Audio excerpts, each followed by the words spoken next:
Maxillofacial surgery is a part of the facial bone. जैसे कि patient अगर कोई ट्रॉमा पेशेंट है, एक्सीडेंटल पेशेंट है और उसका फेशियल बोन फ्रैक्चर होते हैं, आइदर वो मैक्सिला बोन हो या मैंडिबल बोन हो, टूट जाते हैं, वो हमारा मैक्सिलोफेशियल सर्जरी डिपार्टमेंट में आते हैं। उसको हम लोग सर्जरी करके बोन को प्लेटिंग करते हैं और वायरिंग करके उसको ठीक करते हैं, उसको कि पेशेंट वापस से रीस्टोर कर सके उसके फंक्शंस को, कि पेशेंट फिर से अपने च्यू कर सके, पेशेंट की बोन की सिमेट्री बनी रहे, वो एसिमेट्रिकल ना दिखे।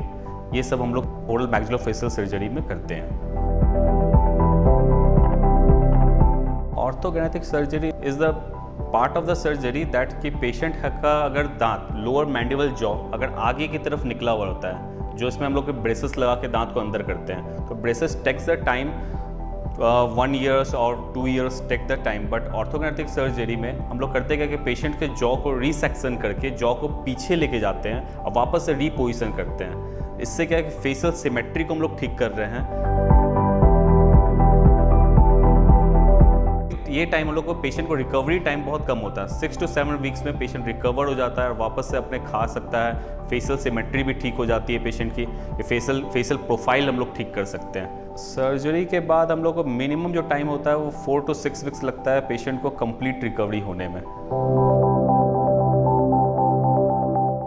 की टिप्स लाइक हम लोग एडवाइस करते हैं पेशेंट को आप 2 टाइम ब्रश कीजिए, फ्लॉस कीजिए। अगर कोई खाना आपके दांतों में फंस रहा है अगर, तो आप फ्लॉस करके निकाल दें। कोई भी स्टिकी चीज़ अगर आपके दांत में लॉन्ग टाइम तक अगर रहते हैं तो दैट काउज अ कैविटी, तो कैविटी फॉर्म ना करे।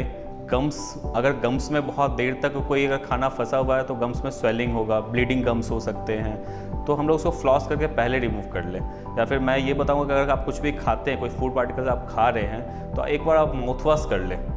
आफ्टर एवरी मील एक माउथ वॉश करना चाहिए। मैं ये एडवाइस कर सकता हूँ पेशेंट को कि आप स्वीटनिंग जो प्रोडक्ट्स होते हैं जो कि स्टिकी होते हैं, जो आपके दांत में चिपकते हैं, उसको थोड़ा कम खाएं। अगर आप वो स्टिकी चीज़ कुछ अगर खा रहे हैं तो आप अपने फिंगर से ब्रश करें। सम टाइम आपके पास ब्रश तो एनी टाइम होता नहीं है, बट अगर आप चॉकलेट्स कुछ खा रहे हैं और जो दांत में स्टिक हो जा रहा है तो आप फिंगर से उसको क्लीन कर लें और एक बार माउथ वॉश कर लें। नॉर्मल पानी से भी कुल्ला ज़रूर करें।